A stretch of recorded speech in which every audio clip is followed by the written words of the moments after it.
మీలో ఎంతమందికి మామిడల్లం తెలుసు కామెంట్ చేయండి. ఇదైతే మామిడల్లం మొక్క అనమాట. చూడ్డానికి మనకి సేమ్ పసుపులాగే ఉంటుంది. కిందని మనకి అల్లం అనేది ఉంటుంది. అల్లం కూడా చూడ్డానికి మనం నార్మల్ అల్లం లాగే ఉంటుంది.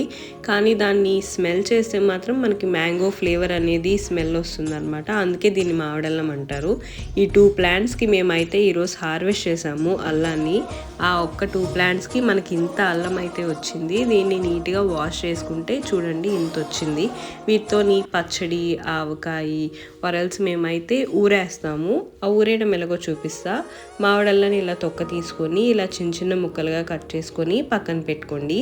ఆ ముక్కల్ని ఒక బౌల్ ఆఫ్ వాటర్లో వేసుకొని ఒక 5 మినిట్స్ ఉండి తీసి పక్కన పెట్టుకొని మీ కారం సరిపడా పచ్చిమిరపకాయలు, కొంచెం నిమ్మరసం, ఉప్పు, పసుపు, వాము వేసుకొని దాన్ని నీట్గా మిక్స్ చేసుకొని ఒక హాఫ్ డే పక్కన పెట్టుకుంటే మనకి ఎంతో టేస్టీగా ఉండే మామిడల్లం రెడీ అయిపోతుంది అనమాట. ఇది ఒక 3-4 డేస్ మనం బయట ఉంచినా పర్లేదు. ఇంకా ఉంచాలంటే ఫ్రిడ్జ్లో పెట్టుకుంటే వారం రోజుల వరకు ఉంటుంది.